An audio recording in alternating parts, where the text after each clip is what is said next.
ಬೀಳ್ತಾವ ನೀರು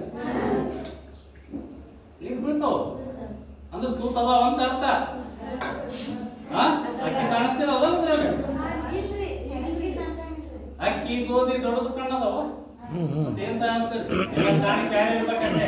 ನಾನು ಎತ್ತಾಳೆ ಬಂಗಾರದ ತಂದಿಲ್ಲ, ನಿಮ್ಮಲ್ಲಿ ಬಂಗಾರದ ಇರ್ಬೋದು, ನಾನು ನೋಡ್ತೇನೆ. ಓಕೆ, ಈಗ ಅದೇ ಪ್ರಯೋಗ ಮುಂದುವರಿಸ್ತೀನಿ. ಈ ತೂತಿದ್ದ ಸಾಣಿಗದ ಹೀಗೆ ಡಬ್ ಹಾಕ್ತೀನಿ, ಬೋರ್ಲ್ ಮಾಡ್ತೀನಿ. ಏನಾಗತ್ತ ಪರೀಕ್ಷೆ ಮಾಡೋಣ.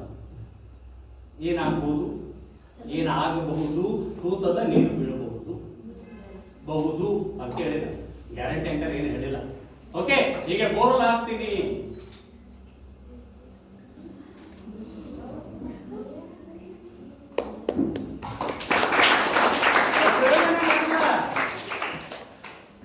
ಮುಂದೆ ಬರದೇ ಇಲ್ಲ. ಅವ್ರು ಏನ್ ಹೇಳ್ಯಾರ, ಒಂದ್ ರಟ್ ಹಿಡ್ರಿ ಬೋರ್ವೆಲ್ ಹಾಕ್ರಿ, ಕಲಾಸ್ ರಟ್ ಹಿಡ್ರಿ ಬೋರ್ವೆಲ್ ಹಾಕ್ಬಿಟ್ರಿ.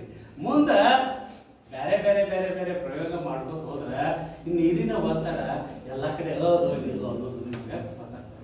ಈ ಮೇಲ್ಮೈ ಸೆಳೆತದ, ಮೇಲ್ಮುಖವಾಗಿ ಒತ್ತಡ ಇರ್ತದ. ಈ ಚಿಕ್ಕ ಚಿಕ್ಕ ರಂಧ್ರಗಳಲ್ಲಿ ಆ ಅಣುಗಳ ಸೆಳೆತ ಇರೋದ್ರಿಂದ ರಂಧ್ರದ ಮೂಲಕ ನೀರು ಬೀಳುತ್ತ. ಹಾಗಾದ್ರೆ ಯಾವಾಗ ಬೀಳ್ತದಪ್ಪ ಅಂದ್ರೆ ಇದ್ರೊಳಗ ಆಮ್ಲಜನಕ ಹೋಯ್ತು ಅಂದ್ರೆ ಅದು ನೀರ ಬೀಳ್ತದ. ಒಂದ್ ಸ್ವಲ್ಪ ಓರೆ ಮಾಡ್ತೀನಿ ಇದನ್ನ. ಇಲ್ಲಿ ಗುಳಿ ಬರಾಕತ್ತು, ಗುಳಿ ಯಾಕೆ ಬರಾಕತ್ತು? ಆಮ್ಲಜನಕ ಒಳಗೆ ಹೊರಡ್ತು ಅನ್ನೋದು ನಿಮಗೆ ಬರ್ತದ. ಹೌದಾ? ಹೀಗೆ ಓರೆ ಮಾಡ್ತೀನಿ.